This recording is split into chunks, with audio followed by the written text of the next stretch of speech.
예수께서 다시 갈릴리 가나에 이르시니 전에 물로 포도주를 만드신 곳이라. 왕의 신하가 있어 그의 아들이 가버나움에서 병들었더니 그가 예수께서 유대로부터 갈릴리로 오셨다는 것을 듣고 가서 청하되 내려오셔서 내 아들의 병을 고쳐주소서 하니 그가 거의 죽게 되었습니다. 예수께서 이르시되 너희는 표적과 기사를 보지 못하면 도무지 믿지 아니하리라. 신하가 이르되 주여 내 아이가 죽기 전에 내려오소서. 예수께서 이르시되 가라 내 아들이 살아있다 하시니 그 사람이 예수께서 하신 말씀을 믿고 가더니 내려가는 길에서 그 종들이 오다가 만나서 아이가 살아있다 하거늘 그 낫기 시작한 때를 물은즉 어제 7시에 열기가 떨어졌나이다 하는지라. 그의 아버지가 예수께서 내 아들이 살아있다 말씀하신 그때인 줄 알고 자기와 그의 집안이 다 믿으니라. 이것은 예수께서 유대에서 갈릴리로 오신 후에 행하신 두 번째 표적이니라.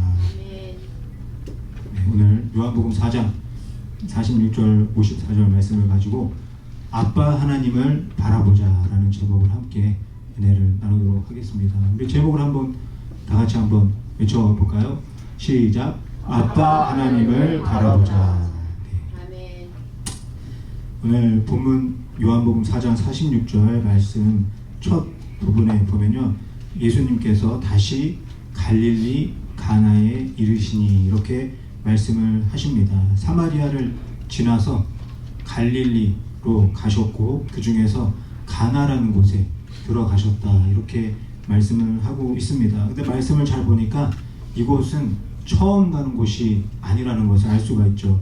다시 갈릴리 가나에 이렇게 말씀하시는 것을 보면 알 수가 있습니다. 언제 예수님이 갈릴리 가나에 가셨을까요? 그리고 갈릴리 가나에서 무엇을 하셨을까요? 이 말씀 또 보면요, 요한복음 4장 46절 중간에 보면요, 물로 포도주를 만드신 곳이라 이렇게 말씀을 하고 계십니다.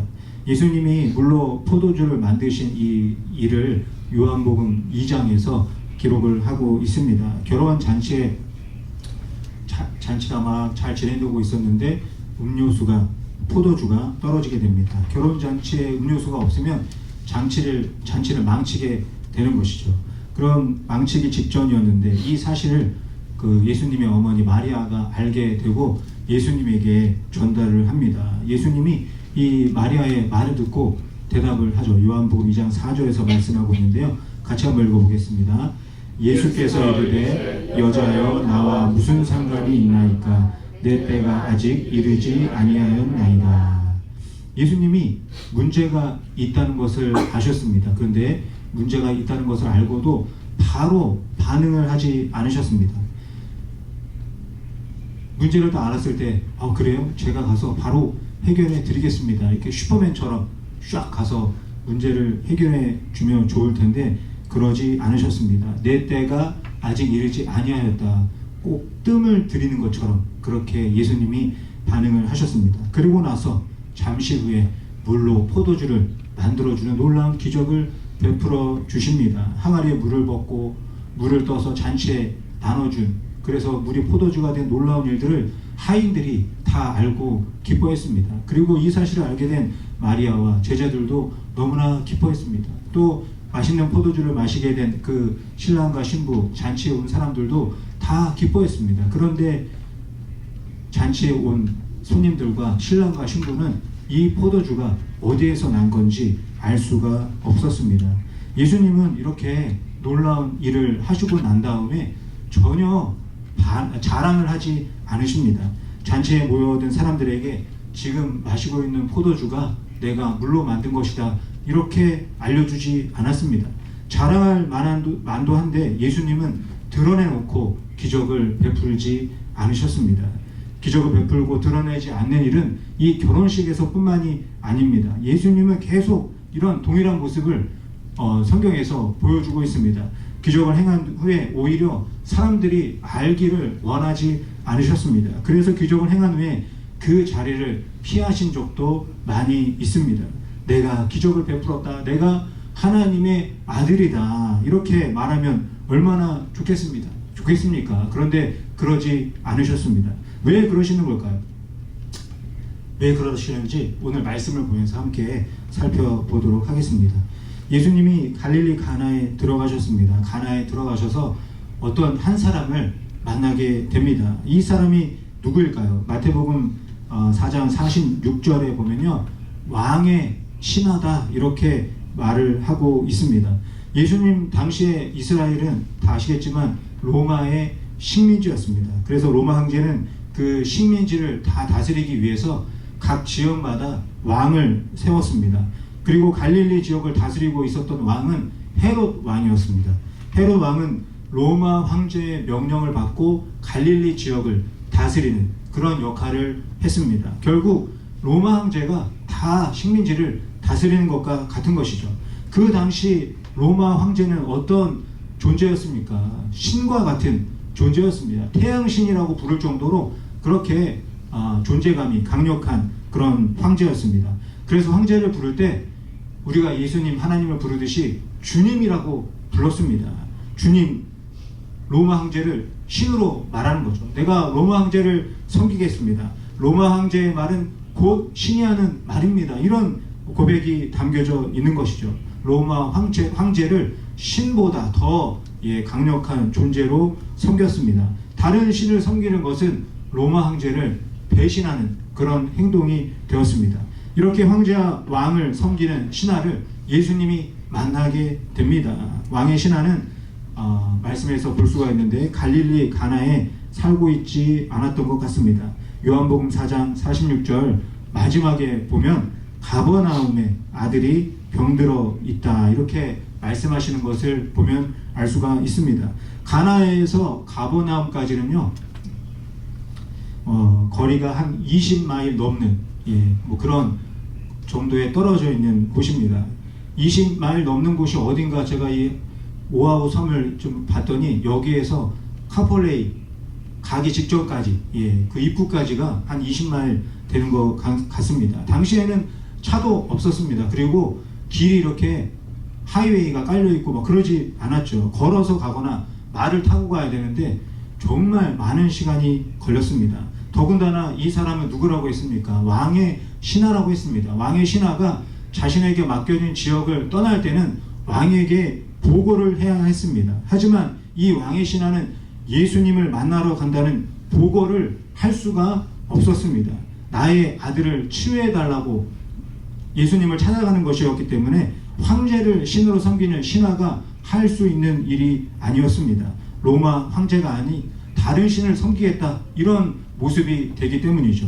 그렇지만 이 왕의 신하는 지금 여러 가지 이런 상황을 생각할 겨를이 없었습니다.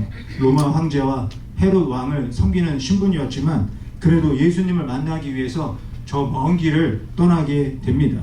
왜 이렇게 했을까요? 왕의 신하의 아들이 있었습니다. 그 아들이 너무 아팠습니다. 열이 펄펄 끓어올랐습니다. 열이 계속해서 떨어지지 않고 계속 뜨겁게 올라갔습니다. 이 이유를 알 수 없는 병 때문에 아들이 점점점 힘을 잃어가고 있었습니다. 입맛도 없어서 아무것도 먹지 못했습니다. 이러다가 곧 죽을 것 같았습니다. 그런데 그 죽어가는 아들을 어떻게든 살려보고 싶었는데 이 왕의 신하가 할 수 있는 것이 없었습니다. 죽어가는 그 아들을 바라보면서 내가 할 수 있는 것이 아무것도 없다는 그 생각에 이 왕의 신하는 절망이었습니다. 그러다가 예수님이 가나에 오셨다는 소식을 듣게 됩니다. 이 왕의 신하는 가까운 거리가 아니지만 먼 거리이지만 그 먼 거리도 생각하지 않았습니다. 자신의 신분도 생각하지 않았습니다. 조금이라도 빨리 가서 예수님을 만나야겠다는 생각뿐이었습니다. 아들을 살릴 수 있는 다른 방법이 없었기 때문입니다. 아들을 살리는 것 말고는 다른 생각을 할 수가 없었습니다. 이렇게 먼 길을 달려온 왕의 신하가 드디어 예수님을 만나게 됩니다. 요한복음 4장 47절 말씀 우리 다시 한번 같이 읽어보도록 하겠습니다. 그가 예수께서 유대로부터 갈릴리로 오셨다는 것을 듣고 가서 청하되 내려오셔서 내 아들의 병을 고쳐 주소서 하니 그가 거의 죽게 되었습니다. 왕의 신하가 예수님께 달려와서 내 아들의 병을 고쳐달라 이렇게 말하고 있습니다. 이게 무슨 의미입니까? 아들의 죽을 병을 고쳐주실 수 있는 분은 로마 황제가 아니라 예수님이다라는 고백을 이 신하가 하고 있는 것입니다. 로마 황제는 병을 고칠 수 없지만 예수님은 고칠 수 있습니다. 이렇게 말하고 있는 것이죠. 로마 황제를 신처럼 섬기는 신하였지만 죽게 된 아들을 살려줄 수 있는 분은 로마 황제가 아니고 예수님이다. 이렇게 말하고 있는 것입니다. 얼마나 이 놀라운 고백입니까? 우리도 예수님의 능력을 믿지 않습니까? 무엇이든지 다 하실 수 있는 분이라고 믿고 있습니다. 어떤 문제도 다 해결해 주실 수 있는 분이라고 믿습니다. 병을 고쳐주시고 죽은 자도 살려주시는 분으로 믿습니다. 이 왕의 신하가 예수님 앞에서 저와 여러분과 같은 이런 고백을 하고 있는 것입니다. 왕의 신하는 예수님을 한 번도 본 적이 없습니다. 그냥 예수님에 대한 소문만 듣고 아들을 살리고 싶은 마음에 간절한 마음으로 예수님을 찾아왔습니다. 예수님이 이 사람의 간절한 마음을 모르겠습니까? 왕의 신하가 어떠한 상황과 환경 가운데 왔는지 모르겠습니까? 왕의 신하라는 그 신분인데도 불구하고 먼 거리를 달려왔다는 것 예수님도 다 알고 계십니다. 그러면 예수님이 그 신하한테 그래 잘했다 잘 찾아왔다 멀고 어려운 길인데 오느라고 고생했다 이 정도는 말씀해 주셔야 하지 않겠습니까? 그런데 예수님이 어떻게 반응하십니까? 요한복음 4장 48절 말씀 같이 읽어보겠습니다. 예수께서 이르시되 너희는 표적과 기사를 보지 못하면 도무지 믿지 아니하리라. 이 왕의 신하의 말을 듣고 예수님이 부정적인 그런 반응을 보여주십니다. 기적이 아니면 믿지 않으려고 하는구나. 너도 기적 때문에 나를 찾아왔구나. 아들이 죽지 않고 살아나는 기적을 원하는 것을 보니 너의 속셈도 뻔하다. 뭐 이렇게 반응하시는 것처럼 보입니다. 마치 결혼잔치에 포도주가 떨어진 것을 알고도 예수님이 바로 반응하지 않는 것과 같아 보입니다. 그냥 문제가 생겼을 때 바로 물로 포도주를 만들어주고 죽어가는 아들이 있다고 하면 바로 아들을 고쳐주시면 얼마나 좋겠습니까? 고쳐주시지는 않고 오히려 아무런 기적도 베풀어주지 않고 쫓아낼 것 같은 그런 분위기의 말씀을 하고 계십니다. 그런데 예수님이 왕의 신하에게 이어서 말씀하십니다. 요한복음 4장 50절 말씀 같이 읽어보겠습니다. 예수께서 이르시되 가라 내 아들이 살아있다 하시니 그 사람이 예수께서 하신 말씀을 믿고 가더니 조금 전까지는 기적만 찾는다고 왕의 신하에게 분명히 한 소리를 하셨는데 왕의 신하를 그냥 돌려보내지 않았습니다. 앞에서 하신 말씀과는 다르게 은혜를 베풀어 주십니다. 네 아들이 살아있다 이렇게 말씀하십니다. 사랑하는 성도 여러분, 이 말씀이 어떻게 다가오십니까? 정말 놀랍지 않으신가요? 결혼잔치에서도 아무것도 하지 않으실 것처럼 말씀하셨는데 결국 물로 포도주를 만들어 주셨습니다. 또 왕의 신하의 간절한 소원을 들어주지 않으실 것 같았는데 들어주셨습니다. 예수님이 이랬다 저랬다 마음이 갈팡질팡 하시는 것이 아닙니다. 오늘 말씀에서 예수님이 먼 길을 찾아온 왕의 신하에게 하신 말씀도 사실은 꾸중하는 그런 말씀이 아닙니다. 예수님의 안타까운 마음이 이 말 안에 담겨져 있는 것이죠. 너희는 표적과 기사를 보지 못하면 도무지 믿지 않는구나. 이 말씀에서 예수님의 안타까운 마음이 보이십니까? 예수님의 답답한 마음이 느껴지십니까? 예수님은 절대 화를 내시는 것이 아닙니다. 너무 안타깝고 답답한 마음에 이렇게 말씀하시는 것입니다. 그렇다면 예수님은 왜 이렇게 답답하고 안타까워 하시는 것일까요? 예수님은 자신을 보내신 하나님의 마음을 누구보다도 잘 알고 계셨기 때문입니다. 하나님의 마음은 구약 성경에서부터 신약 성경까지 계속해서 찾아볼 수 있습니다. 오랫동안 애굽에서 종살이하던 이스라엘 백성들을 출애굽하게 하십니다. 그리고 이스라엘 백성들에게 10계명을 주시죠. 제1계명이 무엇인가요? 제1계명이 출애굽기 20장 3절에 있습니다. 우리 한번 같이 읽어보겠습니다. 너는 나 외에는 다른 신들을 내게 두지 말라. 다른 신이란 무엇일까요? 우상을 말하는 것입니다. 우상을 섬기지 말라 이렇게 말씀하시죠. 그리고 이어서 2계명을 말씀하십니다. 출애굽기 20장 4절부터 5절 말씀 같이 읽어보겠습니다. 너를 위하여 새긴 우상을 만들지 말고 또 위로 하늘에 있는 것이나 아래로 땅에 있는 것이나 땅 아래 물속에 있는 것에 어떤 형상도 만들지 말며 그것들에게 절하지 말며 그것들을 섬기지 말라. 우상이 무엇인가요? 사람이 돌을 다듬어서 나무를 깎아서 만들어 놓고 그것을 신이라고 부르는 것입니다. 사람들은 왜 우상을 만들어서 절하고 섬기는 것일까요? 내가 원하는 것을 얻고 싶어서 그렇게 우상을 만드는 겁니다. 내가 만든 우상이 내가 원하는 대로 해주길 바라는 것이죠. 토속 신앙도 마찬가지입니다. 나무를 섬기고 돌을 섬기고 자연을 섬깁니다. 물 한 그릇 떠놓고 태양에게, 달에게, 별에게 소원을 빕니다. 신이시여 내가 할 수 없는 것을 해주세요. 이렇게 정성을 다해서 소원을 빕니다. 한국에는요, 높은 산, 경치 좋은 산 꼭대기에 올라가면 꼭 있는 것이 있습니다. 무엇인지 아실까요? 절이 있습니다. 예. 걷고 걸어서 높은 곳에 올라가면 신이 나의 정성을 알고 나의 소원을 들어주지 않을까 기대하는 것입니다. 그래서 108개의 계단을 올라가서 108번 절을 합니다. 이렇게 정성을 다하는 나의 모습을 보고 신이 나의 소원을 들어주지 않을까 생각하는 겁니다. 이 왕의 신하도 가버나움에서 20마일이 넘는 험한 길을 달려와서 예수님을 만났습니다.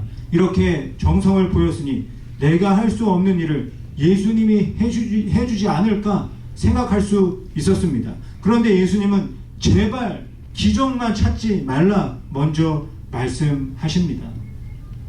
꼭 희망을 밟아버리는 듯한 그런 말씀을 하십니다. 어차피 고쳐주실 것이면서 예수님은 왜 이렇게 말씀하시는 것일까요? 예수님은 하나님의 마음을 저와 여러분에게 알려주고 싶으신 것입니다. 그렇다면 도대체 하나님의 마음이 무엇인가요? 하나님의 마음은 십계명에 잘 기록되어져 있습니다. 우상을 만들지 말고 섬기지 말라는 이 계명은 우상을 섬기는 것처럼 나를 섬기지 말라고 하나님이 말씀하고 계시는 것입니다. 우상을 섬기듯이 하나님을 섬기는 것이 무엇일까요? 하나님은 높고 위대하셔서 사람들에게 기적을 베풀어 주시고 사람들은 낮고 낮은 곳에서 기적을 베풀어 주는 위대한 신을 바라보는 이런 관계를 원하지 않는다 말씀하고 계십니다. 왜냐하면 이것은 우상이기 때문입니다. 내가 할 수 없는 것을 해주는 신, 내가 상상할 수 없는 일을 해주는 신으로만 하나님을 생각한다면 우상과 아무런 차이가 없기 때문입니다. 그래서 하나님이 십계명에서도 강조하셨고 가나안 땅에 들어가는 이스라엘 백성에게도 강조하시면서 말씀하신 것이 있습니다. 신명기 6장 4절 5절 말씀, 제가 계속 많이 강조한 말씀인데요. 이 말씀 우리 같이 한번 다시 읽어보겠습니다. 이스라엘아 들으라. 우리 하나님 야훼는 오직 유일한 야훼이시니 너는 마음을 다하고 뜻을 다하고 힘을 다하여 내 하나님 야훼를 사랑하라. 하나님이 뭐라고 말씀하십니까? 하나님은 저와 여러분에게 기적의 하나님이 되고 싶으신 것이 아닙니다. 하나님에게 기적은 아무것도 아닙니다. 하나님에게 기적은 자랑거리도 아닙니다. 그래서 하나님은 기적을 보고 놀라는 사람들이 너무나 안타까운 것입니다. 하나님은 저와 여러분에게 기적의 하나님이 아니라 사랑의 하나님이 되고 싶으신 것입니다. 아빠와 아들이 서로 사랑하는 그런 관계가 되길 원하십니다. 이것이 바로 하나님의 마음입니다. 사랑하는 성도 여러분, 제가 드리는 말씀을 오해하지 마시기 바랍니다. 하나님이 신이 아니라는 것이 아닙니다. 우리가 믿는 하나님은 신이 맞습니다. 하나님은 못하는 것이 없습니다. 어떤 기적도 다 하실 수 있습니다. 그러나 하나님은 저와 여러분에게 우상과 같은 신이 되길 원하시지 않습니다. 우상처럼 상하 관계가 되길 원하지 않으십니다. 사랑하는 사이가 되길 원하십니다. 사랑이라는 것은 상하의 관계가 아니라 평등의 관계를 말하는 것입니다. 그러니 기적을 베풀어주는 우상처럼 나를 대하지 말고 사랑하라고 안타까운 마음으로 말씀하고 계시는 것입니다. 특별히 하나님은 저와 여러분에게 아빠 하나님이 되기를 원하십니다. 아무런 조건 없이 아들을 생명처럼 사랑하는 아빠가 되기를 원하십니다. 오늘 본문 말씀도 잘 보시기 바랍니다. 왕의 신하가 아들을 살리기 위해서 찾아옵니다. 왜 아들을 살리려고 하는 것이겠습니까? 아빠가 아들을 사랑하기 때문입니다. 사랑하는 마음에 먼 거리를 달려왔고 사랑하는 마음에 자신의 신분과 상황도 생각하지 않고 예수님을 찾아왔습니다. 예수님은 이 마음을 누구보다 잘 알고 계셨습니다. 그래서 오늘 말씀은 기적을 보여주려는 것보다는 사랑의 관계를 보여주고 계시는 것입니다. 죽을 뻔한 아들이 살아나는 것은 분명히 기적입니다. 그런데 이 기적이 있기 전에 어떤 일이 있었습니까? 아들을 향한 아빠의 사랑이 먼저 있었습니다. 하나님도 저와 여러분을 아빠가 아들을 사랑하듯이 사랑하고 있다는 것을 이 말씀에서 보여주고 있는 것입니다. 예수님이 제자들에게 기도를 알려주십니다. 그 기도를 우리가 주기도문으로 알고 있죠. 주기도문에 처음에 어떻게 시작하나요? 다 같이 한번 읽어보겠습니다. 하늘에 계신 우리 아버지. 예수님이 하늘에 계신 신이시여 이렇게 기도를 알려주지 않았습니다. 하늘에 계신 우리 아버지, 하늘에 계신 우리 아빠, 하나님을 우리 아버지, 아빠라고 부르라고 알려주고 계십니다. 예수님이 마태복음 7장 11절에서도 말씀하십니다. 같이 읽어보겠습니다. 너희가 악한 자라도 좋은 것으로 자식에게 줄 줄 알거든 하물며 하늘에 계신 너희 아버지께서 구하는 자에게 좋은 것으로 주시지 않겠느냐. 너희 아버지께서 구하는 자에게 이렇게 말씀하고 계십니다. 하나님이 너의 아버지라고, 하나님이 너의 아빠라고 예수님이 계속 말씀하고 계십니다. 하나님은 우리의 신이 되기보다 우리의 아빠가 되기를 원하십니다. 기적을 베풀어주는 우상이 아니라 사랑을 베풀어주는 아빠가 되겠다고 약속하고 계십니다. 사랑하는 성도 여러분, 예수님이 하시는 많은 비유의 말씀을 생각해 보시기 바랍니다. 그 비유의 말씀에 아빠와 아들의 비유가 많이 나오지 않습니까? 왜 그러겠습니까? 이것이 하나님의 마음이기 때문입니다. 그 많은 비유 중에 대표적인 비유가 탕자의 비유입니다. 두 아들의 아버지가 보여주고 있는 마음이 바로 하나님 아빠, 하나님 아버지의 마음이기 때문입니다. 허랑방탕하게 지낸 둘째 아들일지라도 아무런 조건 없이 사랑으로 받아주는 아빠가 바로 하나님이십니다. 첫째 아들은 동생에게 많은 것을 주는 그 아빠를 보면서 나에게는 아무것도 주지 않는다고 생각했습니다. 첫째 아들은 아빠를 아빠로 생각하지 않고 사장님으로 생각했던 것입니다. 그러니 아빠가 동생에게는 주고 나에게는 아무것도 주지 않는구나 이렇게 생각했던 것입니다. 그런 첫째 아들을 바라보면서 안타까워하는 아빠의 마음이 바로 사랑의 하나님의 마음입니다. 두 아들의 아버지가 말합니다. 누가복음 15장 31절 말씀 우리 같이 한번 읽어보겠습니다. 아버지가 이르되 예 너는 항상 나와 함께 있으니 내 것이 다 내 것이로되. 이게 무슨 말씀입니까? 나는 너의 사장님이 아니라 나는 너의 아빠다 이렇게 말하고 있는 것입니다.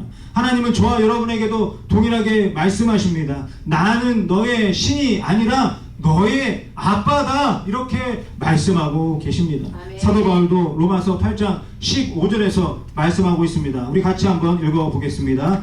너희는 다시 무서워하는 종의 영을 받지 아니하고 양자의 영을 받았으므로 우리가 아빠 아버지라고 부르짖느니라. 사도 바울이 너무나 귀한 말씀을 하셨습니다. 하나님은 이제 우리의 아빠 아버지가 되신다 말하고 있습니다. 사도 바울만 하나님을 아빠 아버지로 생각하는 것이 아닙니다. 1517년에 종교 개혁을 일으킨 마틴 루터도 이렇게 이야기를 합니다.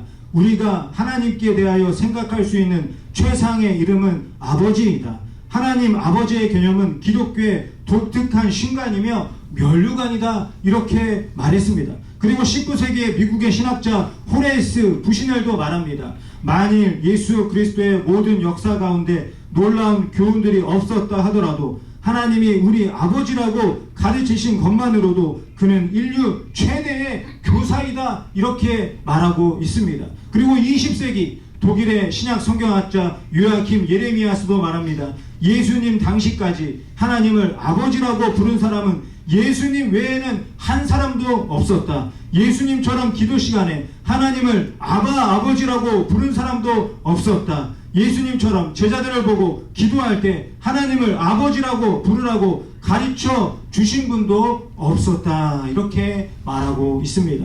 사랑하는 성도 여러분, 지금까지 하나님을 어떻게 생각하고 계셨습니까? 이제부터는 하나님을 아버지로 믿고 바라보시기를 바랍니다.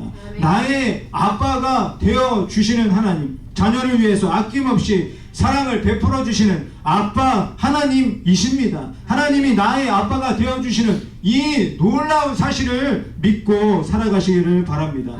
하나님을 저 높은 곳에 계신 위대한 능력의 하나님으로만 생각하지 마시고 내 곁에서 나와 언제나 함께 하시는 너무나도 가깝고 너무나도 친밀한 아빠 하나님으로 믿고 이 세상을 살아가는 저와 여러분이 되시기를 바랍니다. 하나님을 아버지로 부르면서 더욱 사랑하며 사시기를 바랍니다. 그래서 아빠 하나님과 함께 매일 기쁨과 감사로 살아가는 저와 여러분이 되시기를 예수님의 이름으로 간절히 축원드립니다.